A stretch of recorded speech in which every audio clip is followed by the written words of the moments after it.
Good morning.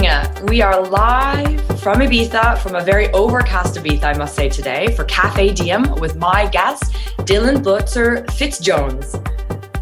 Hello. How are you, buddy? I'm very good. And a former EIF graduate. So for people who don't know, we studied together a couple of years apart, I believe, in Same place, same teachers. Same place, same teachers. So we're eventually going to have to say hello to Darren DT. But first, Dillon, I want to make a little, I want to introduce you. So a lifestyle coach for growing and young minds. Yeah. Training involved as well. Yeah. The man behind Project Avatar on Ibiza. Mm. All right, Dillon, I think we're going to have to get into coffee. Yeah. So Cool. Raise your glass in a Quite cheers to us, a cheers to Ibiza, and a cheers to anybody who may be watching us live on Facebook. I hope everybody has a coffee. And so before we get into talking more about you, I want to know what you're drinking. What's brewing, Dillon? I have the most basic coffee ever. I'm not a huge, fancy coffee person. Okay. Instant coffee with hot water and milk. Okay, cool. That's okay. Everybody like coffee, but I do it more just out of a ritual of just having the coffee. The taste itself is fine. I'm really not fussy. Maybe it's because I'm young. I don't know. I used to drink, I used to put loads of sugar in it. Okay. And when I first started drinking coffee when I was at universities to go through studying, that was really too much sugar. I put 3 to 4 sugars, and now I just have no sugar at all. So just milk. So because when we're out together, and shout out to Passion Café, who we've had many a cappuccino together at Passion Café. Yeah. That's your go to out. But when you're at home, it's a filtered coffee, or pardon me, a grand cold coffee. Filtered, instant coffee. Instant. From Macedonia. Instant coffee. I love it. It's okay. It seems to be quite below-key to be drinking instant coffee. We've had a couple guests on the show, Dan Cater one, and another guy, Commando Fit, Mr. Neil Commando Fit, who are both also into drinking instant coffee. And I think it's eeasy. Yeah. None of the women I've had on the show have ever had an instant coffee, and I am not an instant coffee girl. Yeah.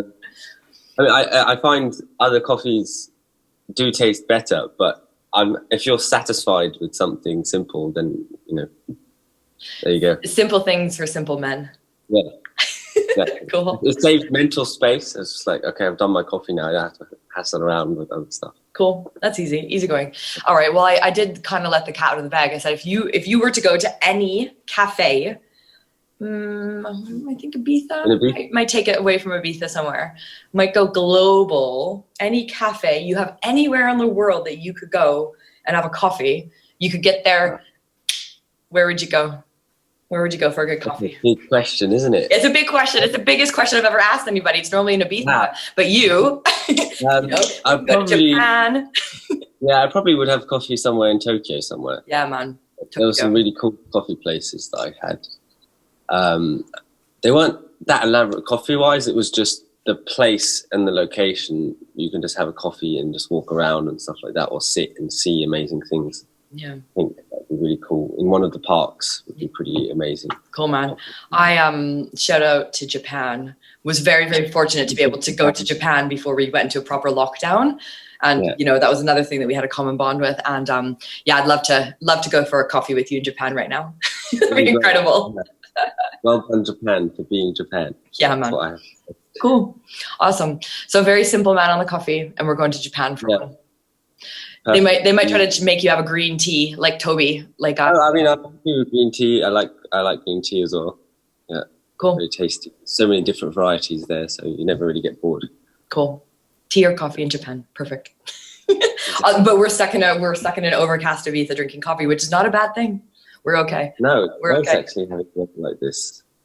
Especially how hot it's been. Dillon. I want to hear how you got into the health and fitness game. So a degree in psychology, a very brilliant young man who decided to become a coach in Ibiza. How did that happen, Dillon? Spill the beans. It's been quite an elaborate sort of thing. So I hated exercising my whole life.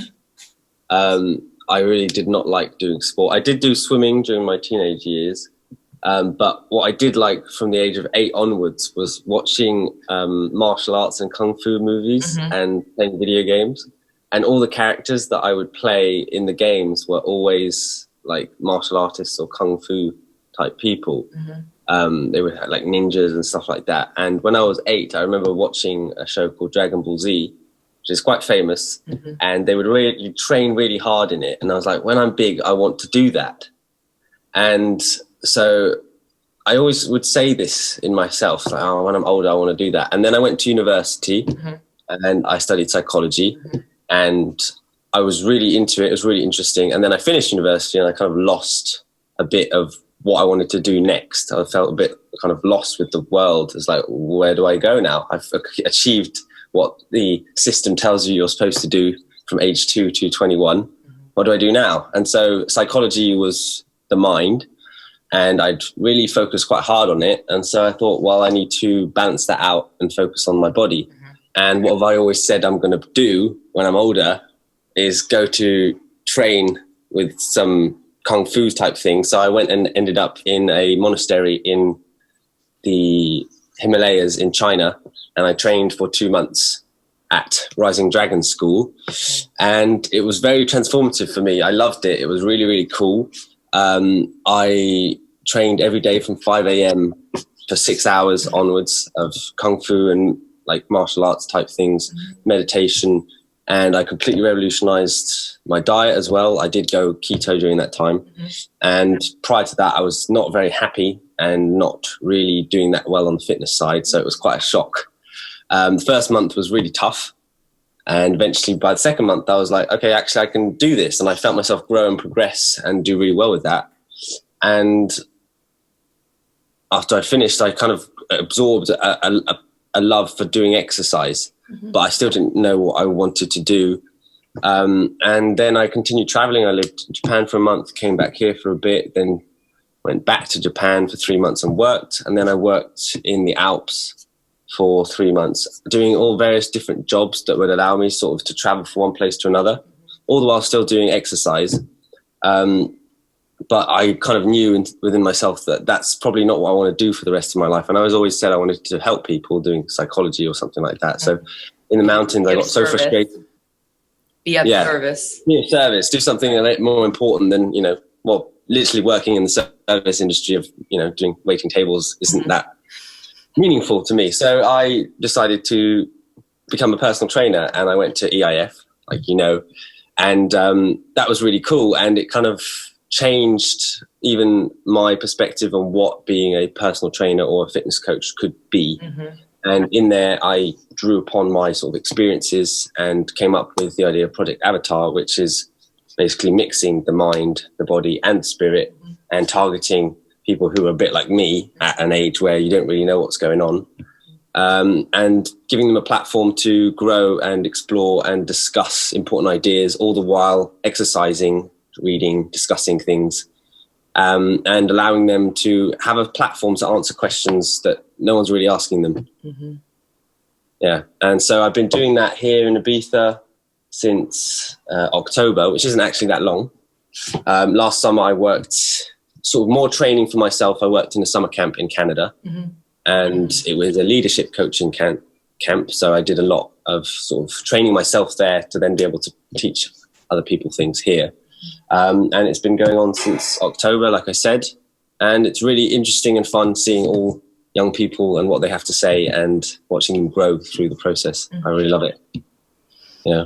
I remember when we first met, I think I'm not quite sure how it was, if it was Darren who introduced us or it was Darren who introduced us. We met at Passion for a coffee, and the amount of passion you had for Project Avatar was just like, it was just like, I could feel it like zinging. It was like, you were just like, I am here and I'm going to do this. And it was really, really, really exciting to meet you. Somebody who trained and who had done the same course as which is European Institute of Fitness, which is not by any means a bog standard personal training course. We went really deep into nutrition, into personal training, into coaching, that sort of thing. So it's like, there's a lot of people out there that are masquerading as coaches or masquerading as personal trainers, and never got the training that we did. So it was really nice to meet somebody on the island who understood what I went through and who had like this passion for what he wanted to do, which is probably how I would have felt when I came out myself. I want to do retreats in Ibiza, but you know, sometimes you quickly realize that that's not going to happen. So, and I want to know, Dillon, so October last year, how are you doing now with what we've just gone through? So being in this lockdown, you on a really high trajectory of getting. Yeah, I was doing really well with it for lockdown. Obviously, the main focus of it is interacting with people and young people, talking together and doing things as a group, face to face. And obviously online, that doesn't work so well. So we've had to, I had to basically during lockdown kind of just put that on pause, all the while still doing personal training and stuff like that. But now that we're coming out, I'm slowly building up again, putting energy back into it. And I just did a very fun and cool workshop. It was really good on Sunday. We did a workshop barbecue for young people to come and discuss where do you want to go and what's your next step. And so that was really interesting. Cool. And just getting a bit more energy out there again.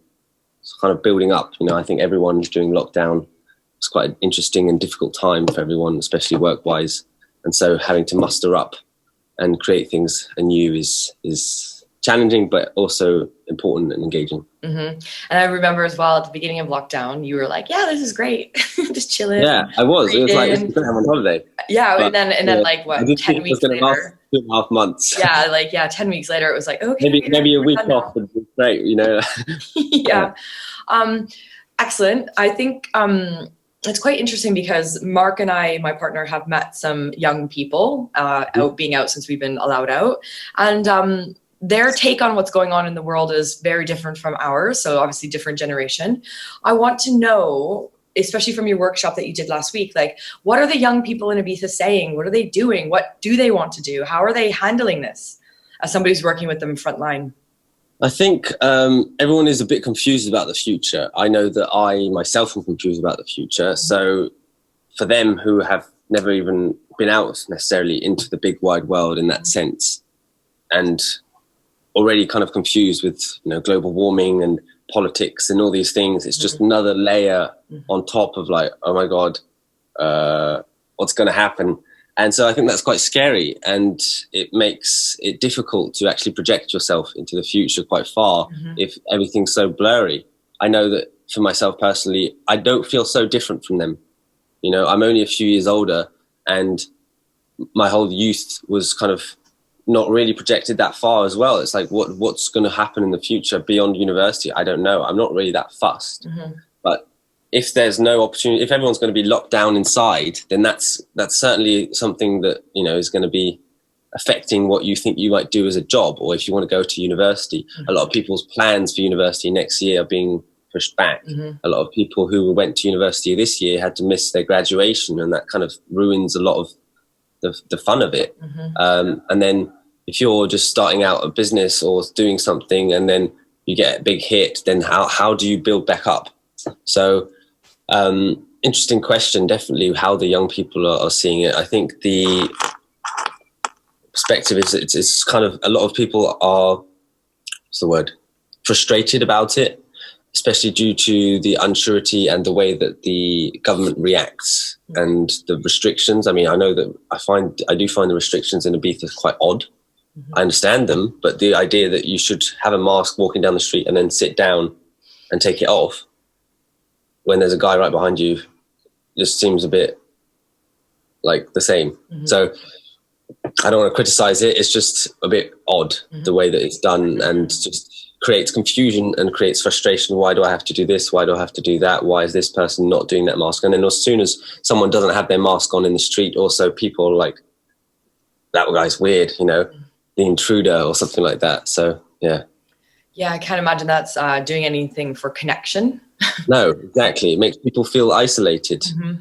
And I think also people are more likely to stay at home because why would, you know, also with the lockdown, people have gotten used to being at home. So going out and doing things is a bit like there's a mental resistance to it. It's a bit scary, or I have to put a mask. So it puts more blocks upon the idea of doing things socially and going out and being normal again. What would you suggest for people then? Like if for the younger generation, let's say, because you're working firsthand with them. That's definitely not the generation I'm working with. What would you suggest for them to do? To kind of maybe deal with this, support them in the next kind of couple months, or what they can work on, what you can do, listen to. Focus on what you can do. Focus on the things that you can do at home or with the people that you care about who are close, that are going to progress you no matter what, regardless of what the future is. If you spend your time exercising and eating well, you'll feel better. Doesn't matter. A lot of people during lockdown did that. A lot of people doing exercise and stuff like that maybe they hadn't been doing before. Something to focus on like that yourself. If you've got all this time, focusing on your self-development and who you are as a person, there's a better thing to do when you're locked down is doing things like that.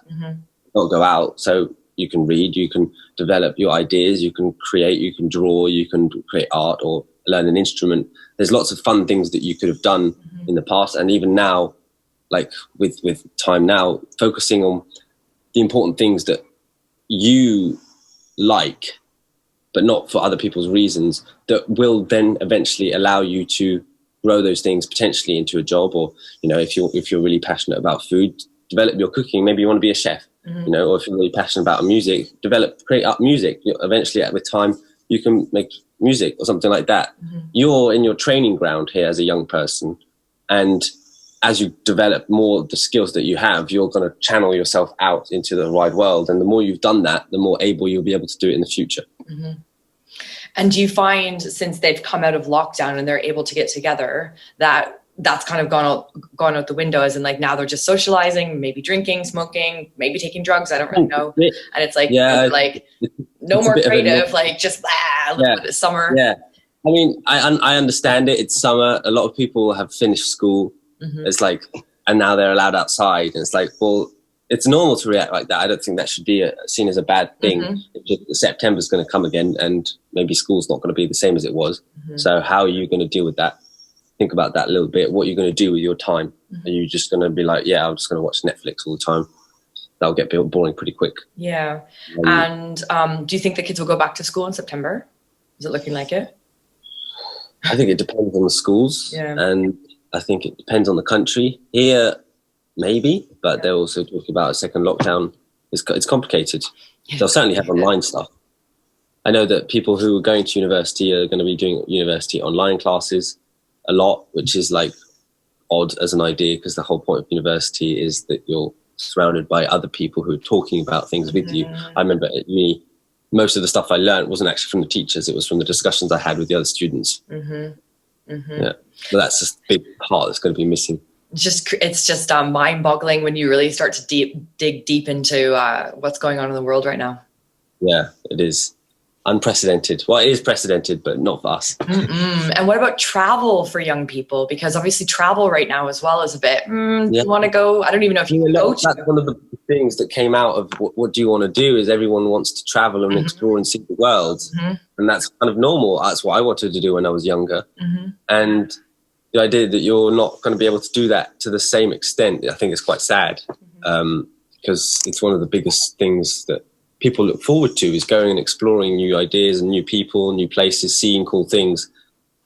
If you're just restricted down to where you live, it takes away a bit of the spice of life. I think that's a shame. But even just exploring new parts on the island or around, in Spain is enough to sort of maybe stimulate something out of you. So that's a twist on it.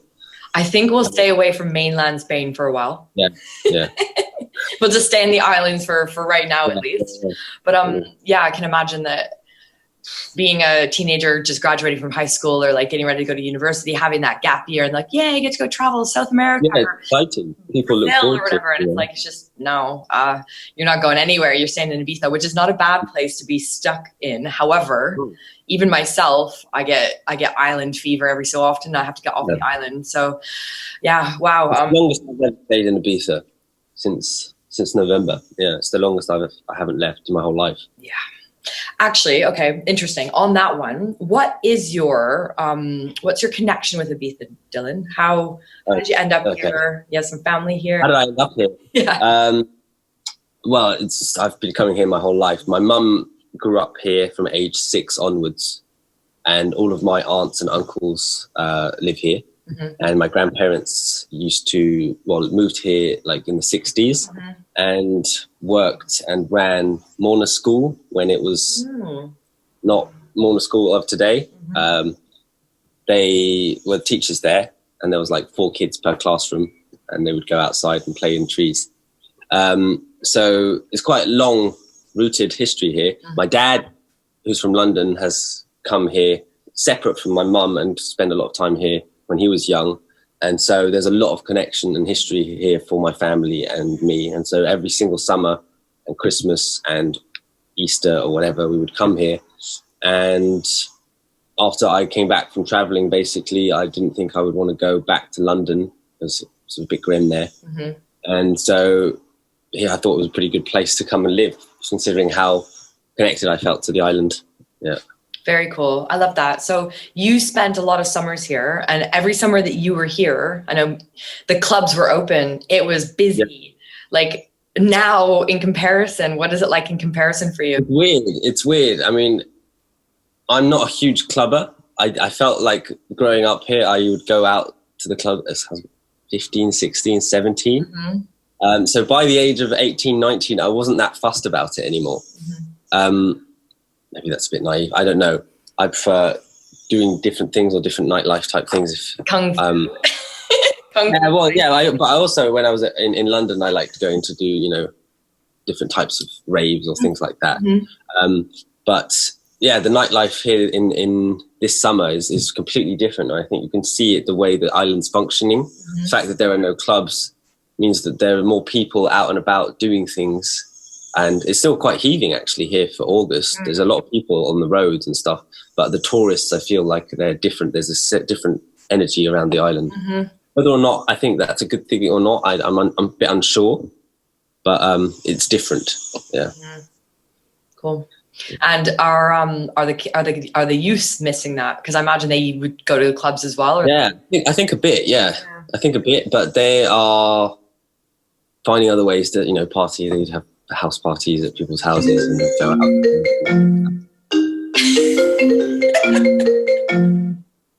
That's never happened before. No. Yeah, house parties and stuff. So I think that's quite normal. They're still finding ways to socialize and do stuff. It's normal. Cool. Nice. Cool. So Project Avatar, what's going on for Project Avatar? What's the next event coming up? What's the next event? Probably within the next couple. Well, I've got one small thing today. There's a personalized workshop. No, tomorrow. Sorry. Cool. Yeah, personalized workshop tomorrow. But next big event probably within the next couple of weeks, similar to what we've done. Still unsure what the question is. Each workshop revolves around its own question. That's the sort of format that I've been using. And so I come up with a concept and then build the workshop around it, and then tailor all of the exercises and the activities around that to sort of build a feeling of connection and community within it. The next one probably within the next couple of weeks. And usually the questions I actually ask, what do people want to do? What do the people that are doing the workshops want to talk about? So there's a lot of different options. What does it mean to be a good friend? What makes a good relationship? Where are you going is the one we did last week. But, what do you want? What are you going to do? Lots of these different questions. How are you going to get to your goals that you want to do? Come up with little plans like that, goal setting things, anything. Yeah. And what age generally, Dillon? How old? What age do I generally work with? It depends. I've done workshops that are tailored more to the 18-24, my age being 24 age. So it's a bit more university age, and then ones that are more 15 to 20, 19-ish still. And then recently I've done ones that are a bit younger, 12 to 15-ish. Interesting. Still got lots of stuff to say. Just a different perspective on it, and getting them to answer questions that are maybe a bit more mature than what they would have been thinking about, but they're totally able to, and just planting little seeds of ideas at an age where, that's going to stay with you. When you've been asked this question, maybe you'll remember it in 3 years, and it'll be something that you'll reflect upon and help. I think it's beneficial. Cool. Parents must enjoy this as well, having their kids there. I don't think I've had very much negative feedback from any parents, not to be honest. Yeah, it's quite nice. I can imagine. So, okay, the next one, you're doing a mini workshop tomorrow, you said? Yeah. and then the next big one in the next couple of weeks. And what do you think you're going to ask them? What's the big question you think you might ask in the next couple of weeks with what's going on? So what we did last time is where are you going? What do you want to do? And so we focused on the sort of projection idea of what you want to do. And I think probably the next one I'm going to do is, okay, well, you've got this idea, right? Great ideal future that you're creating. How are you actually going to do that? What do you need to do? Let's make plans, set some goals properly, and kind of give a little bit of backing to that idea that you've created. Cool. Yeah. Cool. So, and if I was to ask you, where do you want to go, Dillon? Where do you want to go? Where do I want to go? You want to go with the business? Good question. I mean, I've thought about it a lot, actually, at EIF. He made us do these questions in a certain sense. Where do I want to go is I want to make Project Avatar more developed so that more young people can do these types of things. I think young people do need a space to discuss things and talk about things. And so creating programs that are able to be branched out or kind of not only be me doing it. I think what I've created is a platform for young people to talk about things and exercise and have fun that's not really involving going out or doing things. It's just building connection and exploring ideas and getting people to think differently. And that doesn't have to have me necessarily. In the future, I'd like to have full programs where people can come and you do it twice a week and you start all together and you don't know each other and you do it for 3 months and you come out best of friends and you've grown a lot as a person. And you'll probably, be quite fit if you've trained for 3 months twice a week. If you set goals for that 3 month period, you've gotten pretty good at doing those things that you've set goals. Maybe you have read a few books, you've expanded some of your skills, and you've also learned to discuss and listen properly to other people. One of the things I like to push is that I've not got the answers and you've got to figure out what you like to say. And one of the things is eventually in this program, you're going to deliver a topic for the workshop because you're interesting and you've got something to say. What do you spend your time daydreaming about? Let's talk about that. What do you watch on YouTube for hours and hours as a teenager? Let's listen to that. It could be really interesting. And so creating their platform to kind of really express what they have to say or teach others things that maybe they haven't heard about before. So yeah, programs that kind of span time as opposed to just individual big workshops where they last a long time. Small dots, a couple of hours twice a week, just really keeping that thread going with people, and by the end of it, if you've done it, twice a week for 3 months and you're talking about real topics and you're growing and exercising together, you'll probably be quite good friends. I think coming out of that, I remember the people that I shared the EIF experience with, we were only there for a month, but we got really close at the end of it and I still talk to them now. And I think that's really valuable and interesting that such a short amount of time can create real connections. And so young people, play a lot of video games and maybe don't feel so connected with people at school. And so giving a space and encouraging them to actually build and foster friendships with people that they're doing things with would be, I think, quite cool, beneficial. And as they grow into adults, say, I don't know, you've done this thing at age 15 and you've kept this friendship. Maybe when you're 25, you're still in contact. That's cool. That's a little thing that's just going to branch out and stay with you for a really long time. That's cool. Very cool. I like it. Yeah, thank you. As always, I wish you the most success. Are you going to stick in Ibiza? Do you think you'll take it elsewhere? I know you don't really want to take it on. I'd like to take it at multiple places. I start out here. Definitely at some point I'll have something in London. Having something that obviously I can move, but having the program that can be transplanted with different places and people, I think would be cool and valuable because it will be lots of different perspectives as well from new kids, new things to say, new challenges to sort of overcome. I think that would make me grow and the programs grow as part of the process as well. So I think that would be good. Cool. Definitely. Awesome, Dillon. Well, we are rounding up our half an hour coffee chat. Right. So I'm going to ask you one final question before I mention who's going to come on next week. And for any youth listening or for any adult or parent listening, if you could recommend one thing for their child or for them to do to just sort of expand their mind, whether one thing to do. watch a specific documentary, a specific film, read a specific book, follow somebody on YouTube? Like, what would it be? Where do you think right now would be a really good place? I'm going to throw you in the deep end there. Good question. Just one thing, one little takeaway that people can get involved with right away. Maybe it's nutrition, whatever. What do you think it is? Maybe fitness? I'll just leave a couple of dots. Okay, reading as something to do is so valuable because someone has spent 20 to 30 years of their life collecting information and then compounded it into this little piece of paper that you're going to read. It's like a USB file, right? You've got 30 years of information on a topic that's very important or that you've chosen to read. It might take you 15 hours. That's 30 years condensed into 15 hours of knowledge. If you read that, it will stay with you forever and make your life better.